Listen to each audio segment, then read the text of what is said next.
Jadi hak angket DPR itu biar aja, nggak apa-apa. Yang kalau orang politik di forum politik ngomong itu ke sana kemari. Ini bukannya hanya seperti Bapak bilang gertakan politik saja. Ya, bisa juga, cuma kan kalau dibilang gertak nanti marah mereka, ya kan? Ya intinya biarkan kebebasan bersuara di situ, memberi tekanan politik, tapi ada batasnya. Batasnya adalah dia tidak bisa mendikte. KPU, Bawaslu itu punya independensinya sendiri, tidak bisa ditekan, didiktikan. Hasil pemilu itu harus begini, nggak bisa. Dengan data-data yang ada itu dibawa untuk pembuktian melalui proses peradilan yang independen. Mengenai proses, yaitu tadi di Bawaslu, ya kan? Mengenai hasil di MK. Nah, disitulah forum pembuktian hukumnya. Ya makanya hak angketnya juga kalau digulir juga nggak bisa mempengaruhi hasil pemilu.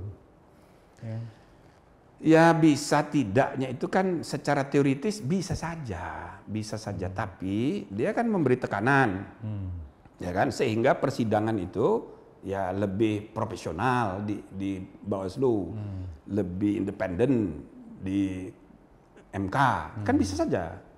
Jadi kalau dibilang tidak akan mempengaruhi, secara politik itu bisa mempengaruhi, tapi independensi MK, independensi Bawaslu itu tetap harus terjaga. Harus berdiri sendiri. Iya, nah memang ada problem di MK-nya kan, nggak dipercaya. Misalnya ada statement partai yang bilang, kita lebih percaya angket daripada MK, ada omnya, gitu, misalnya gitu ya. Nah, itu soal lain lagi.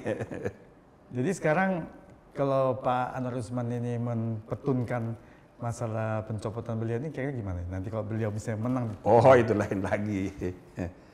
Anwar Usman sebagai ketua kan sudah diberhentikan dari jabatan ketua. Jadi pemilihan ketua itu sudah dilaksanakan sebagai tindak lanjut perintah dari Majelis Kehormatan yang saya pimpin. Dan itu sudah dijalankan oleh mereka bersembilan, sudah dipilih, terpilih Pak Aswanto, dan itu adalah inherent power dari MK sebagai lembaga independen untuk memilih sendiri ketuanya. Lembaga di luar nggak boleh ikut campur. Sama dengan pemilihan Mahkamah Agung. Misal terpilih A jadi ketua Mahkamah Agung.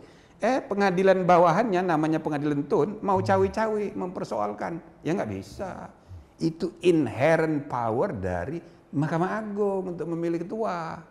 Bahwa hasil pemilihan itu dituangkan dalam bentuk ketetapan ketua MK itu soal formalitas saja.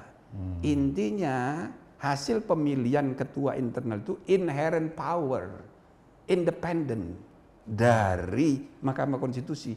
Maka tidak ada sedikit pun kewenangan pengadilan tun untuk mengubahnya, gitu loh. Nah, kan kita tidak tahu, bisa saja hakim tunnya itu saking bodohnya dia kabulkan, misal gitu. Ya tidak bisa dieksekusi, karena itu bukan ranahnya. Jadi putusannya bancil ya, nggak bisa diapa-apain. Tidak bisa diapa-apain, karena itu bukan urusan dia. Sama kayak putusan pengadilan negeri yang mempersoalkan ya hasil pemilu dan pencalonan tempo hari. Dibatalin oleh Mahkamah Agung, bukan ranahnya dia. Sistem kepemiluan itu sudah diatur lengkap. Jadi kalau misal pengadilan tun itu mengabulkan Anwar Usman kembali jadi ketua, itu layak dipecat.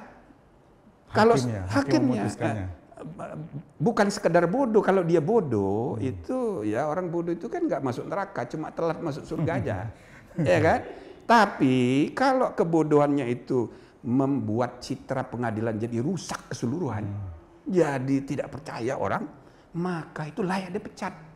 Saya rasa kalau ada yang mengadukannya ke KY, Komisi Yudisial dan ke Mahkamah Agung, itu bisa dipecat itu. Saking gobloknya, nggak benar itu, gitu loh, ya. Ya itu tadi saya bilang kalau sekedar goblok nggak apa-apa, tapi kalau gobloknya itu merusak citra pengadilan, karena toh dia pasti mempermalukan dirinya sendiri, mempermalukan lembaga peradilan tun, karena nggak mungkin dieksekusi.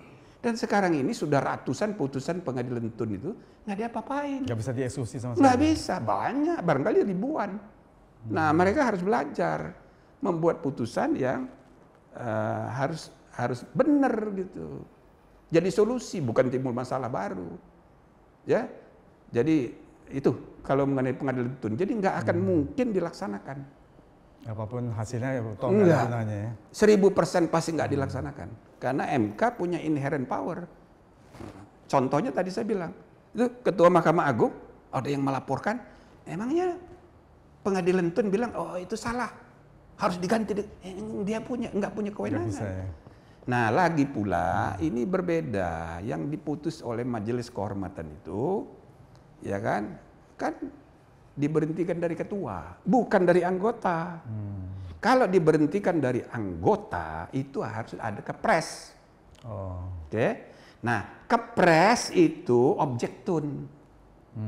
Nah ini enggak, ini bukan diberhentikan dari anggota. Bukan Kalau diberhentikan dari anggota kan dikirim ke Seknek. Seknek akan cek apakah ini sudah final belum. Pertama dicek tuh ya. Tapi seandainya sudah final, ini akan diterbitkan kepres. Nah kepres itu objek tun. Bisa dijadikan objek perkara di tun. Kalau ada kepresnya. Ini nggak ada kepresnya. Gitu loh. Ini betul-betul keputusan internal pemilihan. Oke. Nah yang kedua, kalau dicek oleh Seknek apa sudah final ini? Ternyata belum. Mengapa belum? Karena di peraturan Mahkamah Konstitusi ada ketentuan bahwa kalau dia diberhentikan dari anggota dengan tidak hormat, dia berhak untuk banding. Banding kemana? Ke Majelis Kehormatan yang banding yang dibentuk sendiri sama dia. Dia masih ketua. Oke? Nah, sekarang saja dia tidak puas lalu menggugat ke tun. Apalagi kalau misalnya dia itu hanya diberhentikan dari anggota. Pasti dia bikin banding dari antara teman-temannya sendiri. Berarti putusan Majelis Kehormatan kemarin akan dimentahkan. Sehingga sampai sekarang dia masih ketua. Anda bayangkan kalau dia masih ketua, ribut-ribut kayak sekarang ini, mana percaya orang. Sekarang aja orang mau lebih memilih angket daripada ke MK. Ya justru angketnya mungkin cerminan karena nggak percaya sama MK. Karena nggak percaya, tapi saya anjurkan tempuh dua-duanya. Jadi proses hukum karena MK insya Allah sudah kembali bisa dipercaya.